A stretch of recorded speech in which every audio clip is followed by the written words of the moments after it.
Si Clara ay 38 taong gulang. Isang babaeng tahimik na natutong maging matatag dahil sa pangangailangan, hindi dahil sa pinili niya.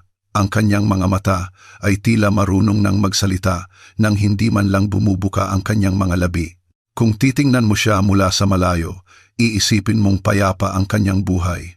May asawa, ina ng 2 anak, may-ari ng isang maluwag na bahay na pinalamutian ng mga ilaw pamasko simula pa lang ng Nobyembre. Ngunit walang sinuman ang nakakaalam kung ano talaga ang nangyayari sa likod ng mga puting pader na iyon. Si Clara ay hindi nabubuhay. Siya ay nagtitiis. Ang bahay ay puno ng mga parol at kumukutitap na ilaw. Ang Christmas tree ay nagniningning sa mga gintong palamuti. Ang amoy ng artipisyal na pine tree ay humahalo sa samyo ng inihahandang Noche Buena. Ang mesa ay nakahanda na ang porselanang kubyertos na minana pa mula sa kanyang biyenan, ang matataas na kupita na naghihintay para sa brindis. 11:00 ng gabi, kumpleto na ang pamilya. Nagtatawanan at nagbabahaginan ng regalo, nagpapanggap na puno ng pagmamahal tulad ng dati. Ngunit sa gabing iyon, may nabasag sa dibdib ni Clara na parang biglang kinabahan ang kanyang kaluluwa ng walang malinaw na dahilan. Dahan-dahan siyang bumangon mula sa kama, dala ang hindi maipaliwanag na bigat sa kanyang puso. 11:43 ng gabi, ayon sa orasan. Ang tanging maririnig sa katahimikan ng bahay ay ang mabagal na tunog ng isang kutsarita na hinahalo sa isang mangkok sa kusina. Bumaba siya ng hagdan nang walang ingay. Nakayapak, suot ang asul na bestidang prosesyon na regalo ng kanyang kinagisnang ina noong siya'y mag-30. Sa anino na tumama sa sahig, nakita niya ang isang taong gumagalaw sa kusina. Akala niya'y ang kanyang biyenan, si Aling Esther, na siguradong pinupuna na naman ang alat ng kanyang niluto o ang murang alak na ito rin naman ang nagdala. Ngunit hindi. Si Julio iyon, ang kanyang asawa, ang kanyang kasama sa buhay sa loob ng mahigit 1 dekada. Sumilip si Clara at tahimik siyang pinanood. Sa ilalim ng malabong ilaw ng kusina, si Julio ay nakayuko sa kaldero ng sikat niyang sopas na pang Noche Buena. Mula sa kanyang bulsa, kumuha siya ng isang puting sobre, binuksan ito ng may katiyakan at ibinuhos ang isang pulbos na kulay kristal sa mangkok ng sopas na para kay Clara. Ayaw maniwala ni Clara sa nakikita. Akala niya ay nananaginip lang siya, ngunit ang sarili niyang pandinig ang kumumpirma sa bangungot. Sa ganito, magmumukha lang atake sa puso. Mabilis lang siya, walang maghihinala, bulong ni Julio, na sa sobrang lamig ay tila nagyelo ang bawat himaymay sa kanyang balat. Hindi gumalaw si Clara. Pakiramdam niya ay lumabas ang kaluluwa niya sa kanyang katawan at lumulutang na lamang pinapanood ang lahat mula sa labas. Gusto niyang sumigaw, ngunit ang kanyang boses ay nagtago sa likod ng takot. Hindi lang takot na mamatay, ito ay takot na tanggapin na ang lalaking pinakasalan niya ay gustong makita siyang wala ng buhay. Sumandal siya sa pader, ipinikit ang mga mata at naramdaman ang isang mainit na luha na dumaloy sa kanyang pisngi, ngunit hindi siya gumawa ng ingay. Mabilis niya itong pinunasan, huminga ng malalim at gumawa ng isang desisyon. Dahan-dahan siyang umakyat pabalik, pumasok sa kanyang silid at naghintay ng ilang minuto. Hindi siya nanginginig, hindi siya umiiyak. Nag-iisip lamang siya, nagkakalkula. Nang bumaba siyang muli, handa nang ihain ang sopas, ang kanyang mukha ay walang bahid ng anumang kaalaman. Ngumiti siya tulad ng dati. Bumabati tulad ng dati. Tiningnan niya si Julio, na nagpapanggap na perpektong asawa, niyayakap ang kanilang mga anak at inaabutan ng kupitan ng alak ang ina nito, si Aling Esther. Clara, anak, handa na ba ang sopas? Tanong ng matanda, sa tonong matigas na ginagamit nito mula pa noong unang araw. Opo. Nay, malapit na, mainit-init pa, tulad ng gusto ninyo, sagot niya, nang may matatag na boses. Pumasok siya sa kusina. Nandoon ang mga mangkok, umuusok pa. Alam niya kung alin ang para sa kanya. Nakilala niya ito dahil sa kutsaritang may gintong hawakan na palagi niyang ginagamit. Kinuha niya ito at, nang walang pag-aalinlangan, ipinagpalit. Inilagay niya ang sopas sa harap ni Aling Esther. Umupo siya sa tapat ng kanyang plato, tahimik na nagmamasid. Umupo si Julio sa tabi ng kanyang ina. Walang sinumang nakapansin ng kakaiba. Naging emosyonal ang brindis, peke ang mga tawanan, at inihain na ang pagkain. Nagsimulang gumalaw ang mga kutsara. Ang init ng gabi ay tila banayad, ngunit hindi ito maikukumpara sa lamig na nararamdaman ni Clara sa loob. Ang katahimikan ng mga unang subo ay binasag ng isang pangungusap mula sa biyenan. Aba, masarap itong sopas mo ngayon ha, kahit medyo kulang sa asin. At pagkatapos, naging mabilis ang lahat. Mabilis na mabilis. Binitiwan ng matanda ang kanyang kutsara, dinala ang kamay sa kanyang dibdib, nanigas ang kanyang mukha, naging hirap ang kanyang paghinga. Inay! Sigaw ni Julio, basag ang boses. Ang matanda ay nakayuko na, nanlalaki ang mga mata. Inay! Inay! Wag po! Parang awa nyo na! Sigaw niya ngayon, nakatayo, at inaalog-alog ito. Pinapanood siya ni Clara. Nakatitig ng diretsyo, walang kurap. Nagsimulang umiyak ang mga bata. Tumawag sa ambulansya ang kanyang hipag. Hindi gumalaw si Clara. Ang kanyang plato ay hindi pa rin nagagalaw. Napuno ng gulo ang sala. Hawak-hawak ni Julio ang kanyang ina. Umiiyak, gulong-gulo ang mukha. Ngunit hindi maalis sa isip ni Clara ang kanyang narinig. Ang malamig na bulong na iyon, ang puting sobre, ang hindi nakikitang lason, lahat ay nangyari sa harap ng Belen, sa harap ng kumukutitap na Christmas tree, sa harap ng krus na nakasabit sa pintuan. Lahat ay nangyari sa harap ng Diyos, at alam ni Clara na nakita niya ang lahat. Nanatili siyang tahimik. At sa katahimikang iyon, isinilang ang isang bagong babae. Isang babaeng hindi na nagtitiwala kaninuman, hindi sa kanyang asawa, hindi sa pamilyang nakapaligid sa kanya sa loob ng maraming taon, at lalong hindi sa pag-ibig na inakala niyang walang hanggan. Ang pananampalataya na lamang ang natira sa kanya. Ang katiyakan na ang kanyang nasaksihan ay hindi bunga ng pagod, ito ay totoo. Ilang oras ang lumipas, sa ospital, lumabas ang doktora na may seryosong mukha. Agad na tumayo si Julio. Kumusta po ang inay? Tanong niya. Pasensya na, wala na kaming nagawa. Napapikit si Clara, walang kahit isang luhang pumatak. Naisip niya lang ang lahat ng sinabi ng babaeng iyon sa kanya habang nabubuhay, bawat paghamak, bawat pagtrato sa kanya na parang isang estranghero sa sarili niyang bahay, kung paano siya tinawag na babaeng walang pinanggalingan. Kahit ganoon, hindi niya hinangad ito para sa kanya, hindi sa ganitong paraan. Anong nangyari? Tanong ni Julio. Basag ang boses. Kailangan nating magsagawa ng autopsiya. Alinsunod sa patakaran, kapag may namatay ng ganito sa gitna ng isang hapunan, kinakailangan. Routine lang. Babalitaan namin kayo, sabi ng doktora. Hindi alam na isang bombang sasabog ang kanyang pinasimulan. Pagdating sa bahay, inihanda ni Clara ang mga bata para matulog. Niyakap niya sila ng mahigpit. Kinantahan ng isang awiting madalas kantahin ng kanyang kinagisnang ina. Hinaplos niya ang kanilang mga buhok. Hinalikan sila ng higit sa isang beses. May kutob siyang wala nang babalik sa dati. Pinapanood siya ni Julio mula sa pintuan. Mukha siyang malungkot. Halos pabulong ang kanyang boses. Hindi ako makapaniwalang wala na si inay. Ikaw, kumusta ka? Tiningnan siya ni Clara.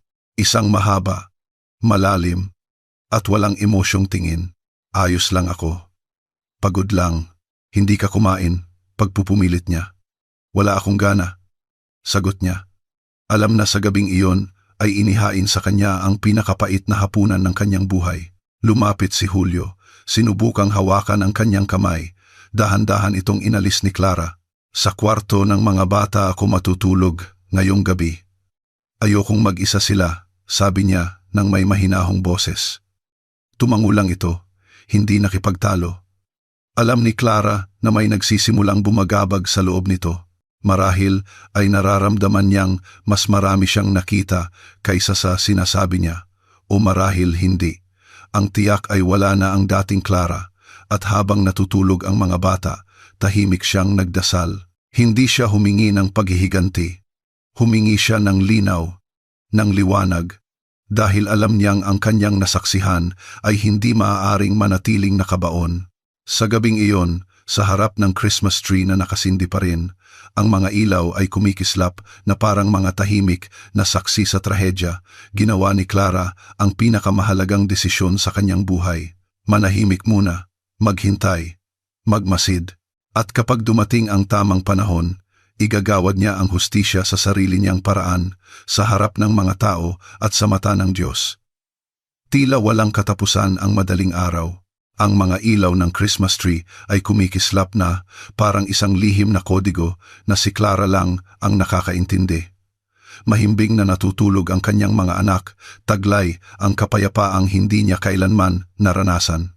Habang hinahaplos niya ang buhok ng kanyang bunsong anak, isang malalim na balon ng alaala ang unti-unting bumubukas sa kanyang isipan. Hindi siya makatulog. Ang insomnia ay isang matagal ng kaibigan na bumabalik sa tuwing kailangan niya ng lakas. Ang katawan niya ay nasa silid na iyon, ngunit ang isip niya ay naglalakbay sa malayo, sa malamig na pasilyo ng bahay ampunan kung saan siya lumaki. 5 taong gulang siya nang iwan siya doon. Wala siyang naaalalang mukha. Tanging ang amoy ng Clorox, ang mga pader na kupas ang kulay abo, at ang mga bakal na kama na may manipis na kutsyon. Ang lahat ng iba pa ay malabo. Minsan, nananaginip siya ng isang babaeng maitim ang buhok na tahimik siyang niyayakap, ngunit hindi niya alam kung ito'y totoo o gawa-gawa lang ng kanyang isip na uhaw sa pagmamahal. Hindi niya alam ang kanyang apelyido. Hindi niya alam kung saan siya nanggaling. Ang alam niya lang ay walang bumalik para sa kanya. Sa edad na 7, natuto siyang maging matapang para hindi siya pagtawanan ng ibang mga bata. Sa edad na 10, alam na niya kung paano itago ang kanyang mga gamit para hindi manakaw.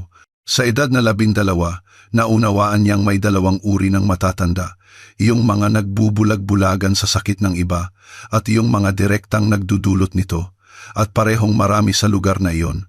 May isang pasilyo sa dulo ng ampunan na ayaw pasukin ng sinumang bata, isang pinto na walang bintana.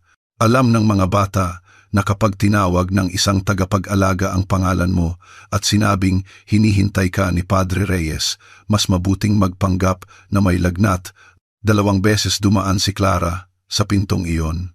Hindi niya ito kailanman ikinuwento. Natuto siyang manahimik. Natuto siyang magpanggap na hindi masakit. Natuto siyang mabuhay nang hindi umiiyak. Sa edad na 16, nang magsimulang magbago ang kanyang katawan at iba na ang tingin sa kanya ng mga lalaki, inampun siya ng isang mag-asawang tila mabait, isang matandang negosyante at isang eleganteng babae na laging naka-makeup at laging wala. Sinabi nilang gusto nilang bigyan siya ng bagong buhay. Ang hindi nila sinabi ay kailangan nila ng isang taong magluluto, maglilinis at mag-aalaga sa matandang may sakit na kasama nila. Oras ang ginugugol ni Clara sa kusina, tumatanggap ng utos, tinitiis ang mga reklamo, at natutulog sa isang kutson na nakalatag sa tabi ng labahan. Hindi siya pinag-aral, hindi ipinagdiwang ang kanyang kaarawan. Tinatawag siyang Clau kapag may kailangan sila, at walang silbi kapag may nagawang mali. Doon niya nakilala si Julio. Siya ang panganay na anak ng isang kapitbahay na madalas bumisita. 21 anyos.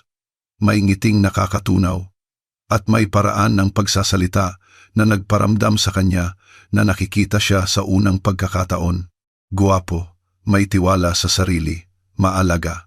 Tiningnan niya ito na parang isang kanlungan. Isang gabi, habang nagtatapon siya ng basura, nilapitan siya nito. Hindi ka dapat nandito, sabi nito sa mahinang boses. Tinitingnan siya ng mga matang tila alam ang lahat. Wala akong ibang lugar, sagot niya. Hindi alam kung bakit niya sinasabi iyon sa isang halos estranghero. Sa akin, magkakaroon ka, dagdag nito, nang walang pag-aalinlangan. Kailangan mo ako, Clara. Sa akin, may kinabukasan ka. At naniwala si Clara. Dahil kailangan niyang maniwala. Dahil wala siyang ibang pagpipilian. Dahil ang kaluluwa niya ay uhaw na may isang taong, kahit isang beses lang, ay pipiliin siya. Sumama siya rito, ilang araw ang lumipas. Nag-iwan ng isang sulat sa kusina ng bahay kung saan siya nakatira. Walang naghanap sa kanya, walang tumawag, na para bang hindi siya kailanman umiral. Lumipat sila sa isang maliit na apartment sa labas ng syudad. Sa simula, lahat ay tawanan, pag-ibig, kalayaan. Dinadala siya ni Julio sa mga parke, binibilhan ng damit, pinapangakuan ng magandang bukas. Ngunit unti-unti, pumutok ang bula. Ang mga unang sigaw ay dumating nang makabasag siya ng baso. Sumunod, nang hindi siya nakapagluto sa tamang oras. Ang selos ay naging dahilan para halungkatin ang kanyang telepono, ang kanyang mga damit, ang kanyang listahan. Ayaw ni Julio na magtrabaho siya, o mag-aral, o lumabas mag-isa. Sa simula, sabi niya ay dahil mahal niya ito, na gusto niya itong solohin. Mapanganib ang mundo sa labas, Clara. Ayokong lumabas ka at may manakit sa iyo. Nasa akin ka na. Hindi ko na kailangan ng iba, sabi nito habang hinahaplos ang kanyang mukha ng may peking lambing. Pagkatapos ng 1 taon, hindi na siya lumalabas. Wala ng mga kaibigan, wala ng sariling pera. Tanging kung ano lang ang ibigay nito sa kanya, isang allowance na parang anak, hindi asawa. Nang magpakasal sila, inakala ni Clara na magdudulot ito ng seguridad, ngunit ang singsing ay naging isa pang uri ng kulungan. Si Aling Esther, ang ina ni Julio, ay hindi siya kailanman tinanggap. Mula pa noong unang araw, minata siya nito na para bang si Clara ay isang mantsa sa reputasyon ng kanyang anak. At ikaw, saan ka ba nanggaling? Tanong nito noong una silang magkita. Yumuko si Clara. Naramdaman niya ang kahihiyan na umakyat sa kanyang leeg na parang apoy. Sa ampunan po, sa Santa Clara, sagot niya ng diretsyo, alam na lalo lang nitong pagtatawanan. Ah, kaya pala, sabi ng matanda. At mula noon, tinawag na siyang ang pulot. Tiniis ni Clara. Tiniis dahil sa pag-ibig, sa takot, para sa mga anak. Tiniis niya kapag umuuwi si Julio na amoy babae. Tiniis niya kapag sinasabi nitong tigilan na ang pagkain dahil hindi na raw bumabagay sa kanya ang mga damit. Tiniis niya kapag sinasabi ng biyena niya na hindi siya marunong magpalaki ng anak, na bastos ang kanyang mga anak dahil galing siya sa kalye. Tiniis niya hanggang sa nawalan na siya ng pakiramdam. Ngayon, lahat ay may ibang kulay, ibang bigat. Ngayon, sa katahimikan ng madaling araw na iyon, matapos makita si Julio na nagbubuhos ng lason sa kanyang sopas, naunawaan ni Clara na hindi siya kailanman minahal.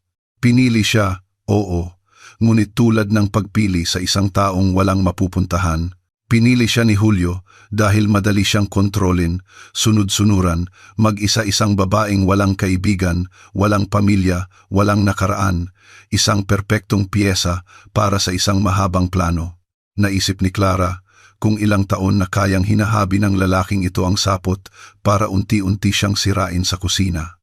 Kinabukasan, habang naglalaro ang mga bata sa sala at kausap ni Julio ang insurance sa telepono, naghuhugas ng plato si Clara nang walang imik. Mas mabuti na ba ang pakiramdam mo? Tanong nito, lumapit mula sa likod. Hindi siya lumingon. Oo, mas maayos na. Kagabi, ang tahimik mo. Medyo natakot ako. Alam kong mabigat ang nangyari kay inay, pero nag-alala ako sa'yo, sabi nito sa isang kalkuladong matamis na boses. Ayos lang ako, sagot niya. Tinitimbang ang bawat salita. Lumapit pa si Julio, ipinatong ang mga kamay sa kanyang balikat. Namimiss kita kapag nagsasara ka sa sarili mo. Alam mo yan. Nakaramdam si Clara ng kilabot. Ang pangungusap na iyon, eksaktong pangungusap na iyon, ang narinig na niya noon. Iyon din ang ginamit nito nang pinatigil siya sa pagtatrabaho, nang hilingin nitong huwag na siyang mag-aral ng nursing dahil kaya naman daw niya itong buhayin. Magiging maayos din ako, sabi niya. Dahan-dahang lumingon para tingnan ito sa mata. Sa isang saglit, tila may aninong dumaan sa mukha nito, isang pagdududa, isang hinala, ngunit ngumiti ito. Sana nga, dahil kailangan natin ang isa't isa. Ang salitang kailangan ay ginagamit nito na parang isang tanikala. Nang gabing iyon, habang hinahalungkat niya ang isang lumang kahon ng mga alaala na nakatago sa pinakamataas na bahagi ng aparador, nakakita si Clara ng isang nakatuping sulat. Hindi niya matanda ang nakita ito dati. Walang pangalan ng nagpadala, tanging ang pangalan niya na nakasulat sa magaspang na letra. Binuksan niya ito nang nanginginig ang mga kamay.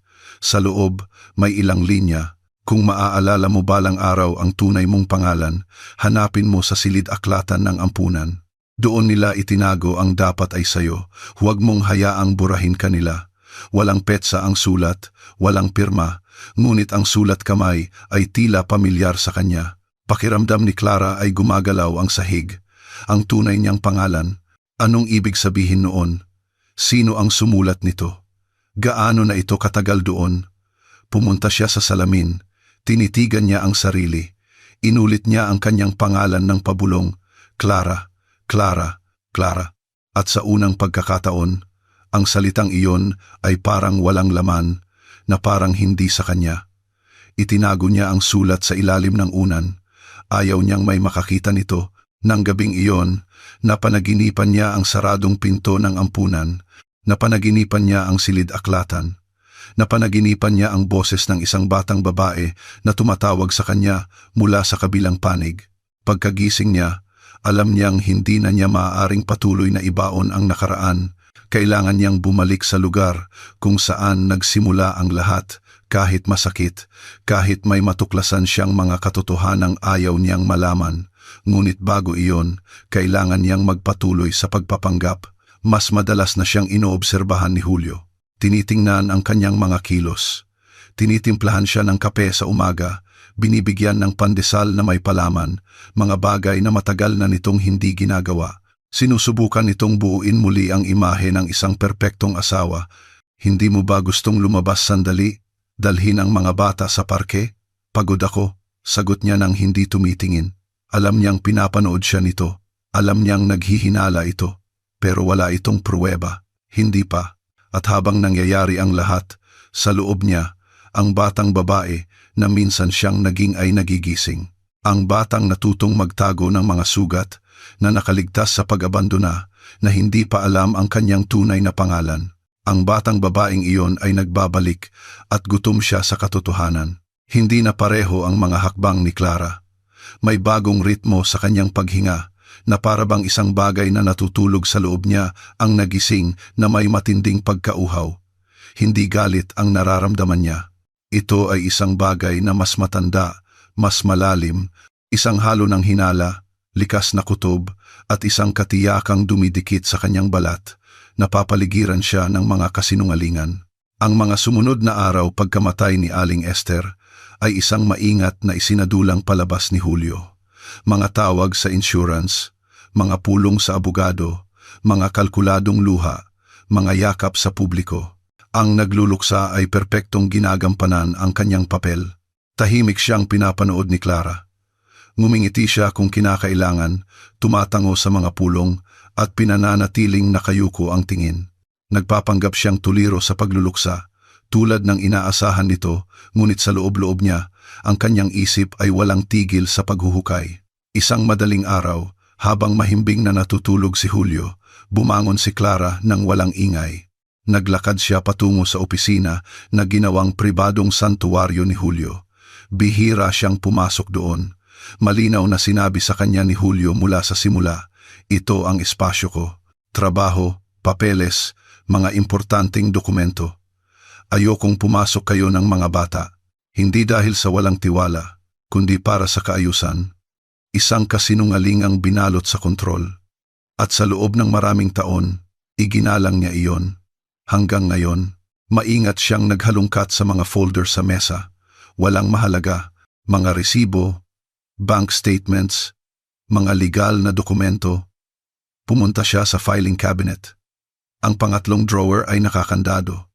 Yumuko si Clara. Tiningnan niya sa ilalim ng mesa, sa mga kahon, sa pagitan ng mga libro. Wala. Pagkatapos ay tumingin siya sa orasan sa dingding. Isang pahiwatig ang pumasok sa isip niya. Maingat niya itong tinanggal. Sa likod, nakadikit ng tape, natagpuan niya ang isang maliit na tansong susi.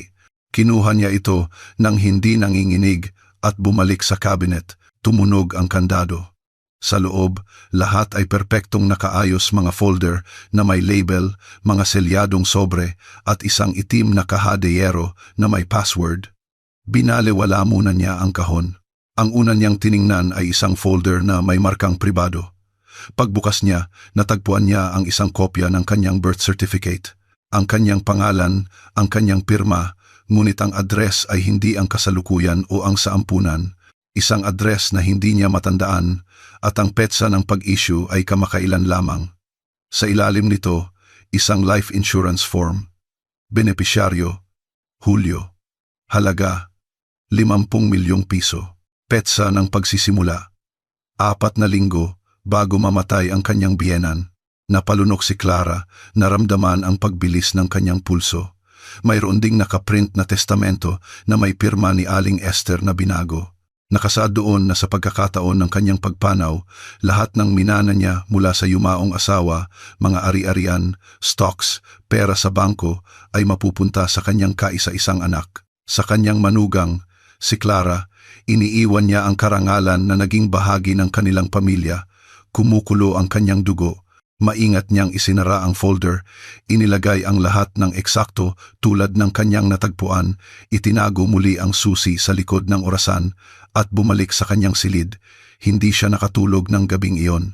Inisip niya ang mga taon ng paglilingkod na nagkunwaring pagsasama, bawat pagsasakripisyong ginawa niya para sa isang tahanan na hindi kailanman naging kanya, kung paano ang kanyang katahimikan ay inakalang kamangmangan at kung paano binuo ng bawat isa sa kanila ang sapot na iyon para dahan-dahan siyang balutin nang hindi niya namamalayan. Ilang araw ang lumipas, sinigurado ni Clara na wala sa bahay si Julio para sa isa pang pagsisiyasat. Sa pagkakataong ito, sa Caja de Hierro, alam niyang hindi niya ito mabubuksan nang walang tulong, kaya kinuhanan niya ng litrato ang modelo, ang serial number at kumonsulta sa isang serador na may utang na loob sa isang kaibigan niya noong kabataan. Humingi siya ng diskresyon. Hindi nagtanong ang lalaki. Makalipas ang 2 araw, nabuksan ni Clara ang kahon. Sa loob ay may mga sobreng may lamang pera, mga dokumentong notaryado at isang maliit na asul na kwaderno. Ang kwadernong iyon ay naglalaman ng isang bagay na nagpayelo sa kanya. Mga petsa, halaga, pangalan ng mga babae, isang listahan ng mga gastos sa hotel, mga regalo, maging mga money transfer sa isang hindi kilalang account. Ngunit hindi iyon ang pinakamasama. May mga nakaprint na mensahe, mga pag-uusap sa email sa pagitan ni Julio at ng isang nagngangalang si. Walang kaalam-alam si Clara. Naniniwala siya sa lahat. Naaawa ako sa kanya. Pero hindi siya pwedeng maging hadlang. Sigurado kang hindi siya naghihinala? Maniwala ka sa akin, walang mas madaling manipulahin kaysa sa isang taong galing sa wala. May mga pangalan, petsa, detalye. Nagsimula siyang pagdudahan ang lahat. Sino si Si? Isang kabit? Isang kasabwat? Ang kanyang hipag? Pinatay niya ang ilaw sa opisina. Isinara ang lahat, itinago ang mga kopya sa isang sobre at inilagay ito sa ilalim ng isang lumang bota sa aparador. Makalipas ang ilang oras, habang nagpapanggap na nasa kusina at tumitingin ng mga recipe para sa pananghalian ng linggo, narinig niya ang boses ng kanyang hipag sa sala. Sigurado ka bang hindi naghihinala si Clara? Ngayon, bulag ang tiwala. Tahimik na lumapit si Clara. Ang bahagyang bukas na pinto ay nagbigay daan sa kanya na makita si Julio na nakaupo, may hawak na kupita, at nakangiti ng mayabang. Wala siyang napapansin. Nauna lang sa oras ang nangyari kay inay. Pero sa totoo lang, pabor pa sa atin yon. Paano kung magsalita siya? Magsalita si Clara. Kung hindi nga yan nagsalita noong dinuraan siya sa mukha ng nanay na isa siyang katulong, sa tingin mo magsasalita yan ngayon? Maniwala ka, wasak na yan. Hayaan mo lang siyang makipag-usap sa Diyos at ituloy natin ang plano.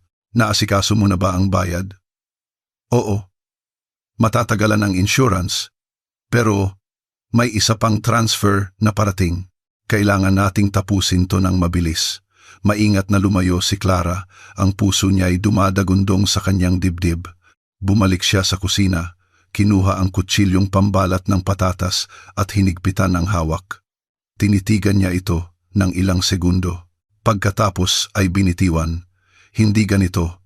Hindi sa ganitong paraan. Hindi pa. Kinabukasan, sinamantalan niyang umalis si Julio para makipagkita sa isang kliyente upang halungkatin ang isang lumang kahon na itinatago ni Aling Esther sa aparador nito.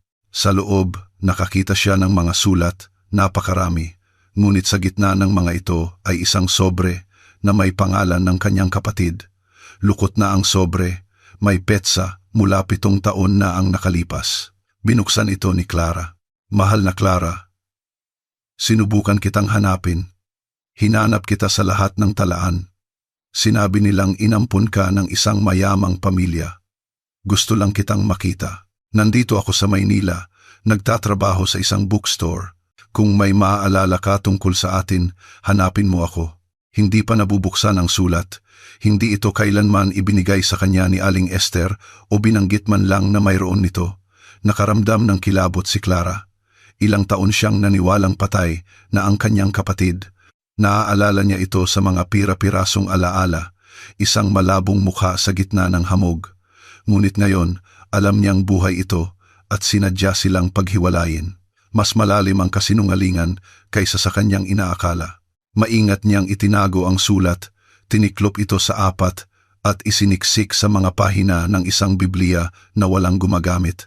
Malakas ang tibok ng kanyang puso. Wala nang duda, lahat ay konektado. Si Julio, ang kanyang hipag, ang kanyang biyenan. Ang perpektong pamilya ay isa lamang palabas na maingat na binuo para panatilihin siyang maamo.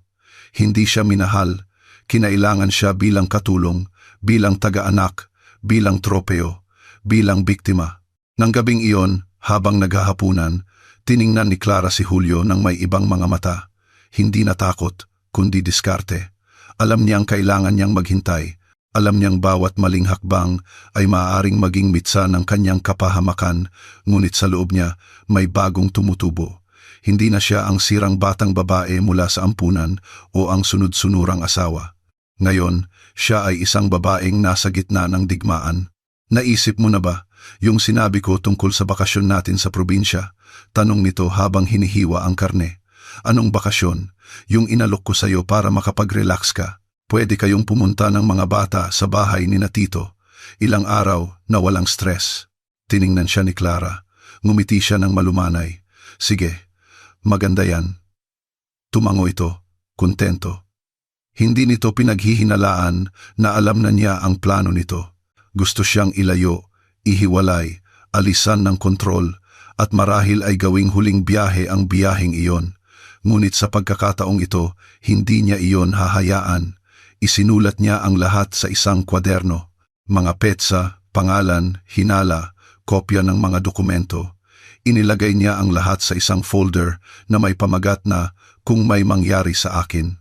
Itinago niya ito sa ilalim ng isang baldosa na medyo umaangat sa sahig ng kanyang aparador. Walang tumitingin doon. Walang nakakaalam na sa bahay na iyon, ang nag-iisang hindi nakikita sa buong panahon ay ang siyang nakakakita ng mas malinaw kaysa kanino man. Hindi na nanahimik si Clara. Kahit hindi siya nagsasalita, sumisigaw ang kanyang mga hakbang, ang kanyang katahimikang puno ng layunin. Sa bawat kilos, hinahabi niya ang kanyang ganti. Ang paghihiganti ay hindi magiging mabilis. Ito ay magiging tumpak, malamig, makatarungan. At kapag dumating ang sandali, walang sino man ang makakakita sa paparating na dagok dahil ang kanyang pagkukunwaring, pagiging sunod-sunuran ay gumana ng napakatagal na nakalimutan na ng lahat na kahit ang pinakamahinang biktima ay maaaring maging mapanganib. Ang bukang liwayway ay sumisilip sa mga kurtina ng silid nang maramdaman ni Clara ang bigat ng magdamag na pagpupuyat sa kanyang mga mata. Hindi siya natulog. Ginugol niya ang gabi sa pag-alala sa bawat detalye, bawat usapang narinig sa likod ng mga nakasarang pinto, bawat dokumentong natagpuan sa opisina ni Julio.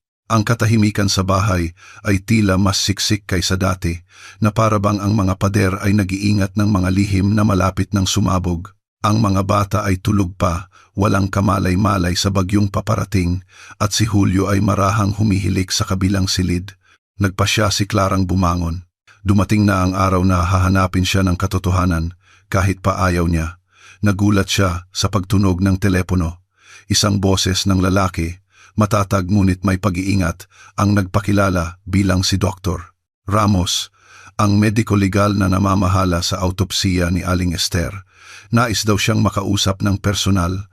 Sinabi nitong may mga natuklasan silang hindi maaaring sabihin sa telepono na nangangailangan ng pag-iingat. Pumayag si Clara kahit pa naninikip ang kanyang dibdib sa kutob na ang maririnig niya ay hindi simpleng papeles lang. Dumating siya sa ospital makalipas ang 2 oras.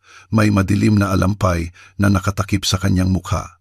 Ayaw niya ng mga hindi inaasahang pagkikita o mga tingin ng awa. Ang pasilyo patungo sa opisina ng mediko-legal ay amoy disinfectant at halumigmig.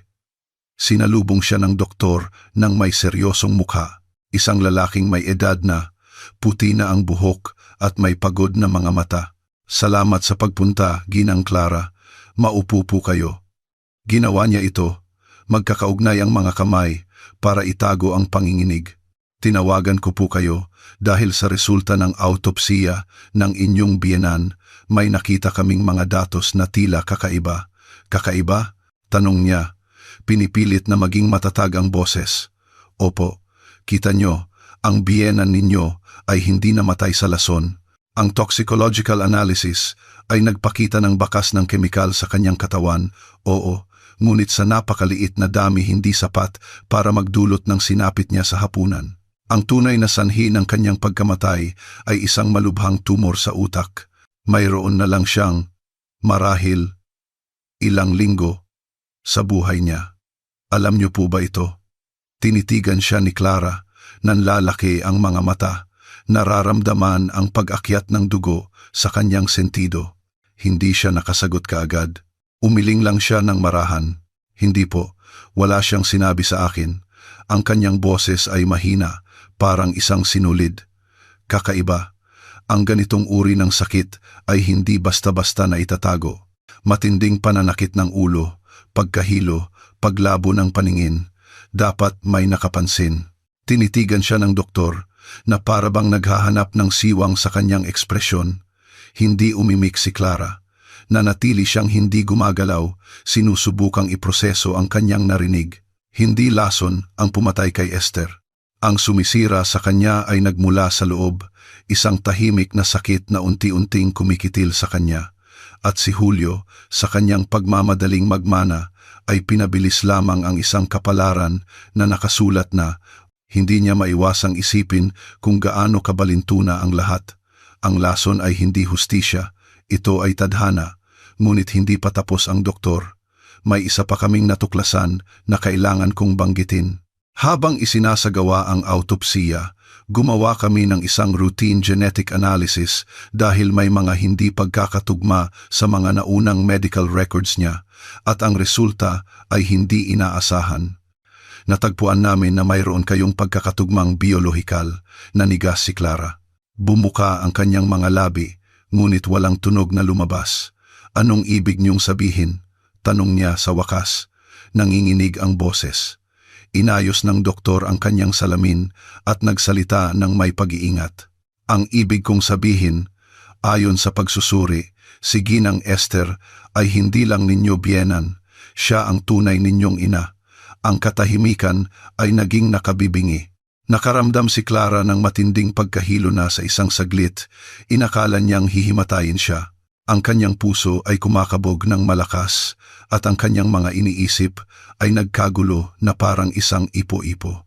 Ang kanyang kabataan sa ampunan, ang malamig na tingin ni Esther, ang mga salitang puno ng lason, ang paraan ng paghamak sa kanya sa loob ng maraming taon, ang kanyang ina. Ang babaeng nagparamdam sa kanya na siya ay isang dayuhan ay ang mismong nagluwal sa kanya. Nagpatuloy ang doktor na parabang bawat salita ay isang pako na ibinabaon sa isang bukas na sugat. Ipinapakita sa mga talaan na ipinasok ka sa isang ampunan noong sanggol ka pa lamang. May mga pahiwatig na ito ay ginawa sa hindi tamang paraan. Hindi ko alam kung paano ito sasabihin ng maayos, ngunit tila sangkot si Ginang Esther sa isang sindikato ng mga ilegal na pag-aampon o mas malala pa. Posibleng ipinagbili ka niya. Ikinubli ni Clara ang kanyang mukha sa kanyang mga kamay. Gusto niyang umiyak, ngunit hindi niya magawa. Ang tanging naramdaman niya ay isang tuyo, nakakapasong galit na kumalat sa kanyang dibdib. Ang babaeng kumundena sa kanya sa isang kabataang puno ng pag-abandona na tumawag sa kanyang pulot, na humamak sa kanya sa bawat pagkakataon, ay ang siya ring nagsilang at nagbenta sa kanya na parang isang kalakal. Ang doktor, na hindi komportable, ay umubo. Hindi ko alam kung gaano karami ang alam ninyo sa inyong nakaraan. Ibinibigay ko lang sa inyo ang mga katotohanan. Ang iba pa ay kayo na ang kailangang mag-imbestiga. Dahan-dahang tumayo si Clara. Ang kanyang boses ay paos. Salamat po, doktor. Tama po kayo. Hindi ito dapat malaman sa telepono. Lumabas siya ng ospital nang may mabibigat na hakbang. Sinalubong siya ng malamig na hangin ng kalye. Naglakad siya ng walang direksyon sa loob ng ilang minuto hanggang sa huminto sa harap ng isang simbahan. Pumasok siya. Walang tao sa lugar maliban sa ilang nakasinding kandila. Umupo siya sa huling bangko, ipinikit ang mga mata at huminga ng malalim. Pinalaki ako ng mga berdugo ko, at ang pinuno nila ang gabi-gabi kong katabi, bulong niya sa kawalan, sa boses na tila hindi sa kanya. Ang mga salita ay lasang kalawang. Isang inang nagbenta sa kanya, isang asawang nagplanong pumatay sa kanya, isang pamilyang hindi siya tinanggap dahil alam nila ang lahat. Ang buong mundo niya ay isang nakakatakot na dulaan kung saan siya palagi ang naging papet. Ang lason sa sopas ay walang-wala kumpara sa lasong inilagay nila sa kanyang kaluluwa mula pa noong siya'y isinilang. Isang matandang babae ang tahimik na nagsisindi ng mga kandila. Pinanood siya ni Clara at sa isang saglit, nais niyang lumapit, ikumpisal ang lahat, humingi ng payo. Ngunit hindi niya ginawa. Tumayo siya, naglakad patungo sa altar at nagsindi ng isang kandila. Hindi siya humingi ng hustisya, hindi humingi ng paghihiganti. Humingi lang siya ng linaw dahil sa gitna ng napakaraming kasinungalingan, ang katotohanan ang tanging parola na maaari niyang kapitan. Nang gabing iyon, pagbalik niya sa bahay, natagpuan niya si Julio na nakaupo sa sala, nakatitig sa nakapatay na telebisyon, tila malalim ang iniisip. Nang makita siya nitong pumasok, ngumiti ito ng malumanay. Saan ka galing? Naglakad-lakad lang. Kailangan ko ng hangin. At hindi ka nagsabi. Tanong nito sa tonong mas parang sumbat kaysa pag-aalala. Marami kang ginagawa. Ayokong makaabala. Tinitigan siya nito ng ilang segundo na parang sinusubukang basahin ang kanyang kaluluwa. Pagkatapos ay tumayo ito, inakbayan siya, at hinalikan sa noo. Mahal kita, Clara. Huwag na huwag mong kalilimutan yan. Ipinikit niya ang kanyang mga mata. Ang pagdikit ng balat nito ay kasuklam. Suklam. Hindi niya maiwasang isipin, ang katutuklas niya lang. Alam ng lalaking ito na anak siya ni Esther. Alam niya mula pa sa simula. Pinili siya nito dahil siya ang perpektong biktima o dahil bahagi talaga ito ng isang mas masalimuot na plano. Natulog siya na may mga tanong na pumupukpok sa kanyang ulo. Hindi siya nakatulog. Pinakinggan niya ang paghinga ni Julio sa tabi niya, regular, kalmado, at sa bawat pagbuga nito ng hangin, nararamdaman niyang isang hindi nakikitang lason ang pumupuno sa silid. Kinaumagahan, hinanap ni Clara ang sulat na natagpuan niya ilang araw na ang nakalipas ang sulat mula sa kanyang kapatid. Binasa niya itong muli, naninikip ang dibdib. Buhay ang kanyang kapatid. Sinadya silang paghiwalayin. Ipinagbili rin kaya siya. Ang sulat na iyon ang tanging tunay na bakas na mayroon siya para buuin muli ang kanyang tunay na kwento. Habang naghahanda ng almusal, pumasok si Julio sa kusina at umupo sa harap niya. Napag-isip-isip ko, sabi nito sa mahinahong boses, siguro dapat lumipat na tayo. Bagong siyudad, bagong kapaligiran. Puno na ng masasakit na alaala ang lugar na to. Tinitigan siya ni Clara. Ang ideya ay hindi tunog aliw. Ito ay tunog estratehiya. Ilayo siya sa iilang bakas na mayroon siya, mas lalo siyang ihiwalay. Pwede, sagot niya, nagpapanggap na walang pakialam. Ngumiti ito, kontento, na parang may nakuha. Ngumiti rin si Clara, ngunit sa loob niya, nag-aapoy ang kanyang kaluluwa. Hindi na siya ang sirang babae na tinatanggap ang lahat ng walang tanong. Ngayon, siya ay isang babaeng alam na sumisigaw ang dugo, na ang katotohanan ay dumadaloy sa kanyang mga ugat na parang isang sigaw, at balang araw, maririnig ang sigaw na iyon, kahit wasakin nito ang lahat sa kanyang paligid. Ang araw na nagpasya siyang kumilos ay dumating na may ibang uri ng lamig. Hindi ito ang lamig ng panahon, kundi ang lamig na nauuna sa isang malakas na bagyo. Si Clara, o mas tamang sabihing si Luz Viminda, ay gumugol ng mga linggo sa paghahanda ng bawat detalye. Ang mga ebidensya ay nakaayos, may mga kopya, at nakatago sa iba't ibang lugar para walang sino man ang makapagbura nito. Si Lara, ang mamamahayag, ay naging susi sa pagtulong sa kanya na buuin ang plano. Ang mangyayari ay hindi isang biglaang pagsabog ng galit. Ito ay isang paglilitis na walang hukom, isang handaan kung saan ang katotohanan ang magiging pangunahing putahe. Nagpatawag siya ng isang hapunan para sa pamilya. Nagpanggap siyang gusto ng pakikipag-ayos pagkatapos ng pagkamatay ni Aling Esther, na nais niyang parangalan ang alaala ng yumao sa isang pagtitipon kung saan lahat ay maaaring magbahagi ng mga alaala. Pumayag si Julio ng may ngiti, naniniwalang sa wakas ay bumabalik na siya sa papel ng sunod-sunurang asawa. Ang kanyang hipag ay kumumpirma rin ng pagdalo.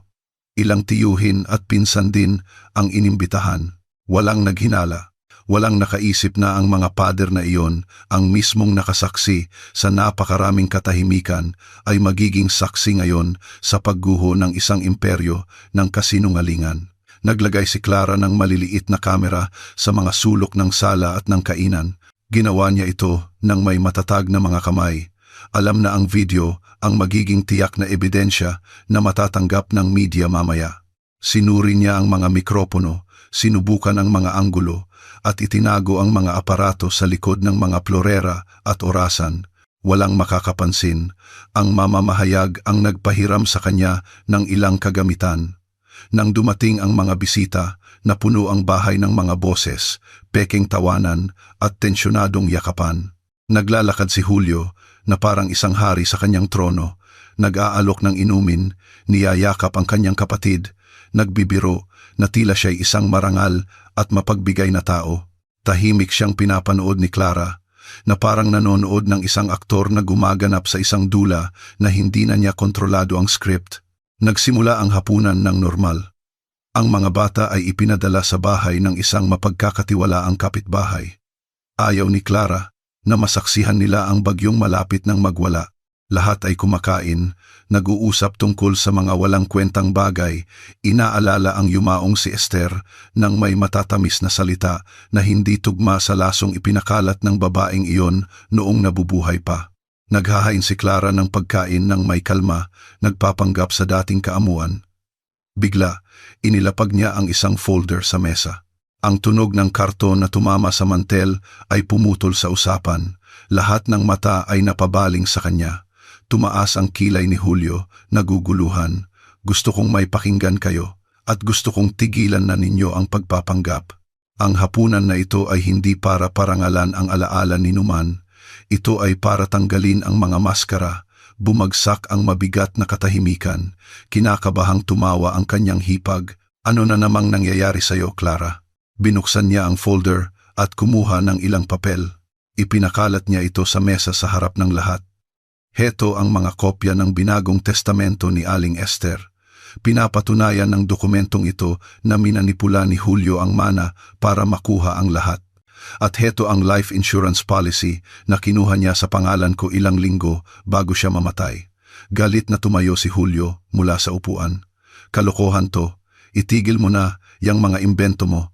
Tinitigan siya ni Clara ng diretso sa mata, may nagyayelong kalma. Imbento? Pakinggan ninyo to. Kinuha niya ang kanyang telepono, ikinonekta sa speaker at pinatugtog ang isa sa mga audio recording. Ang boses ni Julio ang pumuno sa silid. Lahat ay handa na. Kailangan ko lang ng huling dokumentong pirmado.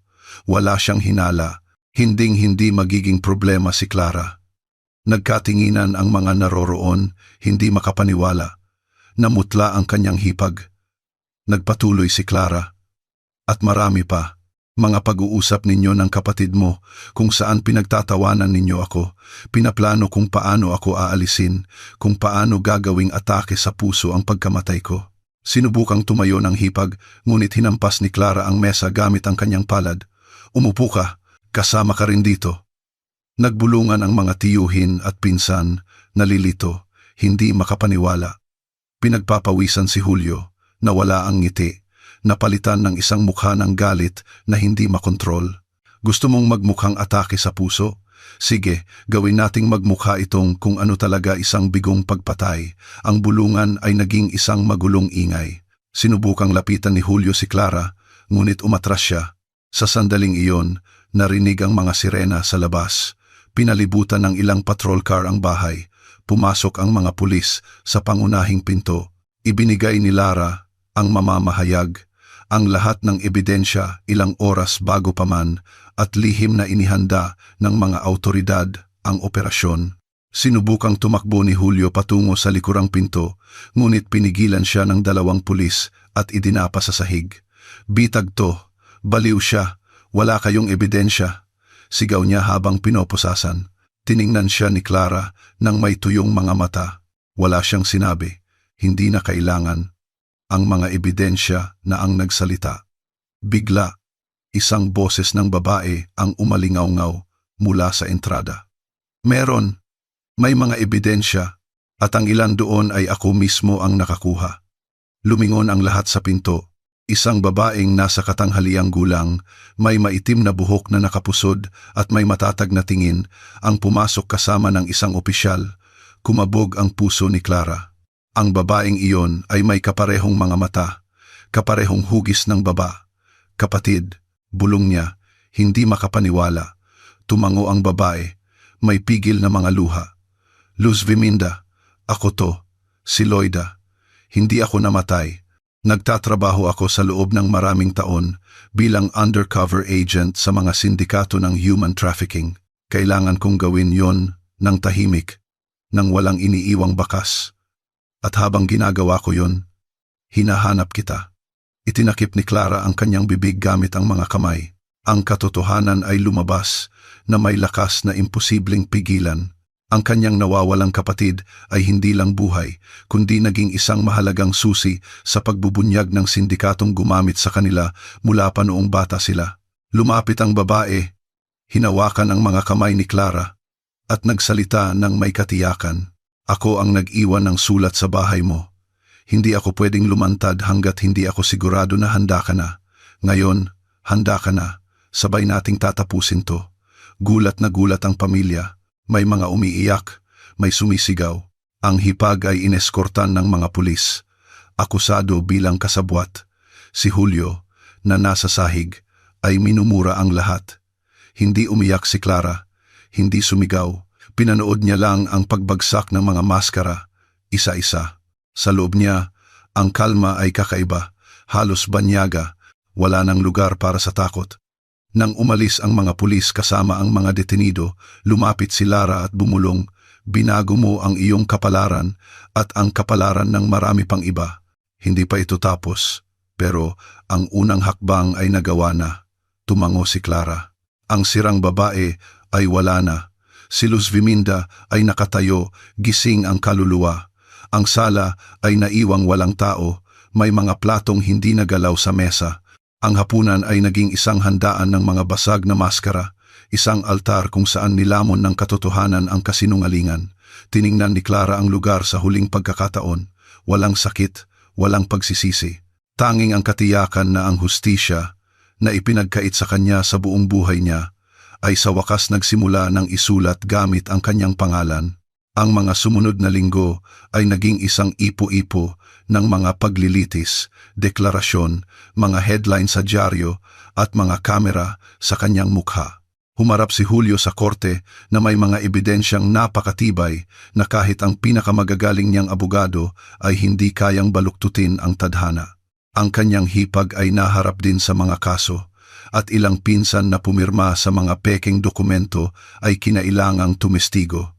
Ilang beses ipinatawag si Clara, at sa tuwing magsasalita siya, ang mga hukom at piskal ay nananatiling tahimik. nakikinig sa boses ng isang babaeng sa loob ng maraming taon ay nanahimik, ngunit ngayon ay siyang may-ari ng kanyang katotohanan. Hindi ito naging madali. Sa bawat pagdinig, muli niyang binubuhay ang sakit. Sa bawat korte, nararamdaman niya ang mga tingin ng mga usisero, ang ilan ay may awa, ang iba ay may pagkatsismoso. Sa mga kalye, lumalapit ang mga hindi kakilala para tapikin siya sa balikat o magpakuha ng litrato. Ginawang serye ng mga ulat ni Lara, ang mamamahayag, ang kanyang kwento na nagbukas ng isang pambansang debate tungkol sa karahasan sa tahanan, human trafficking at katiwalian sa pamilya. Hindi niya hinangad na maging simbolo, pero bigla siyang naging isa, at sa bawat panayam, sa bawat mikropono, sa kanyang harapan, iisa lang ang inuulit niya. Ang katahimikan ay pumapatay. Ang katotohanan ay nakakabagabag, pero nagliligtas. Lumipas ang mga buwan.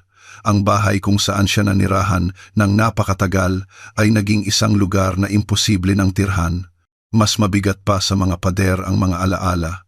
Nagpasya siyang ibenta ito. Gamit ang pera, binayaran niya ang mga utang at nagtabi ng sapat para magsimulang muli. Isang umaga, ginising niya ang kanyang mga anak na may hindi inaasahang balita. Lilipat tayo sa isang lugar kung saan yakap tayo ng dagat at walang makakaalala sa atin dahil sa ating pinagdaanan. Ang kanyang anak na babae, na may malalaking mata, ay nagtanong ng may inosente, "Saan po?" "Nay," ngumiti si Clara, "sa isang bayan sa tabi ng dagat, kung saan ang hangin ay amoy kalayaan, walang mahabang paalaman." Naging mabilis ang paglipat. Umalis ang truck na puno ng iilang gamit-damit, ilang laruan, mga piniling litrato at mga dokumento. Ang lahat ng iba pa ay naiwan na para bang hindi kailanman umiral. Sinalubong sila ng bayan sa tabing dagat ng may ibang hangin. Mga kalyeng bato, mga bahay na puti na may asul na bintana, ang tunog ng mga alon na humahampas sa mga bato. Isang maliit na lugar kung saan magkakakilala ang lahat, ngunit walang humusga sa kanya dahil sa kanyang nakaraan. Doon, nagpasya si Clarang isara ang isang kabanata. Pumunta siya sa munisipyo at hiniling na ibalik ang kanyang tunay na pangalan. Nagulat ang empleyado nang mabasa ang kanyang papeles. "Sigurado po kayo, malaking hakbang po ang pagpapalit ng legal na pangalan. Hindi po ito pagpapalit, ito ay pagbabalik," sagot niya nang may katiyakan. "Gusto kong bumalik sa pagiging si Luz Biminda." Nang pirmahan niya ang dokumento at makita ang kanyang tunay na pangalan na nakasulat, isang kakaibang kapayapaan ang bumalot sa kanya na parabang sa wakas ay nakilala na niya ang sarili sa salamin. Luz Biminda, isang pagkatao na nakatago sa ilalim ng maraming taon ng kasinungalingan. Ang mga araw sa bayan ay nagsimulang sumunod sa ibang ritmo. Hinahatid niya ang mga bata sa eskwela, naglalakad sa dalampasigan, bumibili ng pandesal sa panaderya sa kanto. Natuto siyang pakinggan ang dagat na parabang isang bukas na kumpisalan araw at gabi. Minsan, uupo siya sa buhangin, ipipikit ang mga mata at hahayaang ipaalala sa kanya ng hangin na siya ay buhay. Isang hapon, habang naglalaro ang kanyang mga anak ng bola malapit sa pampang, isang hindi kilalang bata ang lumapit. Mga 8 taong gulang siguro, nakayapak at may hawak na sobre. "Ikaw po ba si Luz Biminda?" tanong nito sa mahinang boses. Nagulat siyang tumingin dito. "Oo." "Bakit?" Iniabot ng bata ang sobre. "Pinabibigay lang po sa inyo." Kinuha ito ni Luz Biminda, naguguluhan. Tumakbo ang bata pabalik sa buhanginan nang walang karagdagang paliwanag. Nagsimulang kumabog ng malakas ang puso ni Luz Biminda. Pinunit niya ang selyo ng sobre at kinuha ang isang sulat kamay. Nakilala niya ang sulat. Galing kay Esther. Binasa niya ito ng pabulong, nanginginig ang mga kamay. "Hindi kita nabigyan ng pagmamahal, pero binigyan kita ng lakas. Patawad, pinagsisisihan ko ito araw-araw. Hindi ko kailanman nagkaroon ng lakas ng loob na tingnan ka at sabihin ang totoo. Ibinigay kita dahil akala ko iyon ang pinakamabuti, pero nagkamali ako. Pinasan ko sa iyo ang isang kapalaran na hindi para sa iyo.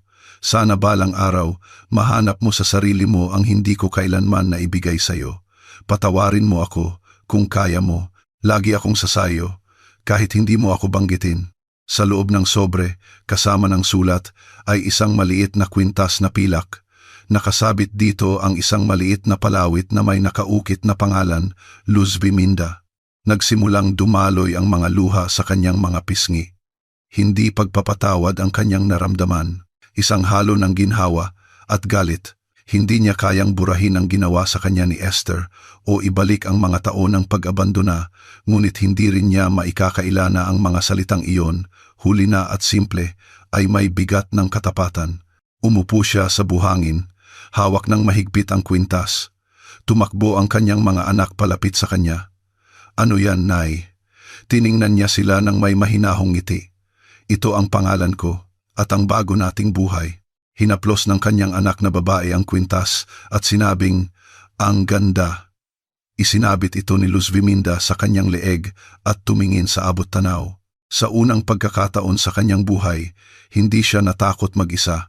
Hindi na siya ang babaeng umiiyak ng patago sa banyo o ang asawang nakakulong sa isang may lasong pagsasama. Siya ay isang ina, isang kapatid na muling natagpuan, isang nakaligtas na ginawang tulay ang kanyang sakit patungo sa kalayaan. Ang dagat ay humuhuni na parang isang walang katapusang palakpakan. Tumayo si Luz Biminda, naglakad patungo sa tubig at hinayaang basain ng mga alon ang kanyang mga paa. Naramdaman niyang bawat hampas ng tubig ay bumubura sa isang hindi nakikitang peklat. Ngumiti siya. Hindi dahil ayos na ang lahat, kundi dahil sa wakas ay naunawaan niyang wala ng utang sa kanya ang buhay. Siya ang may utang na mabuhay ng buo, kasama ang lahat ng kanyang mga sugat. Pagbalik niya sa kanyang mga anak, niyakap niya sila ng mahigpit. Hindi na ninyo kailangang matakot, ligtas na tayo dito. Ang katahimikan pagkatapos ng bagyo ay dumating na, ngunit hindi ito isang hungkag na katahimikan. Ito ay isang katahimikang puno ng kinabukasan. At sa katahimikang iyon, alam ni Luz Biminda na siya ay muling isinilang. Ano ang masasabi mo sa kwentong ito? Maraming tao, tulad ni Luz Biminda, ang dumadaan sa mga tahimik na laban araw-araw. Ang aming pag-asa ay ang kanyang boses ay umalingaw-ngaw din sa loob mo. Kung naantig ng kwentong ito ang iyong puso, ibahagi mo. Hayaan mong mas marami pang tao ang makaramdam na hindi sila nag-iisa. Maging bahagi ng pagbabago. Sabihin mo sa amin sa mga komento kung ano ang gagawin mo sa kanyang kalagayan. Mula sa ang syudad ka nanonood, ang pagbabasa sa inyo ay nagpaparamdam sa amin na mas malapit kami sa inyo. At kung hindi mo pa nagagawa, i-like, mag-subscribe at i-activate ang bell. Bawat kilos mo ay isang senyales na ang mga kwentong tulad nito ay dapat patuloy na ikwento. Huwag ka munang umalis. Lumalabas na sa iyong screen ang susunod nating nakaantig na kwento. Mag-click sa alinman sa mga ito at ipagpatuloy ang pagtuklas sa mundong ito ng mga totoong kwento na nakaaantig at kailangan. Salamat sa iyong pagpapanood. Salamat sa iyong pakikiramdam. Isang mahigpit na yakap, nasaan ka man, magkita tayo sa susunod.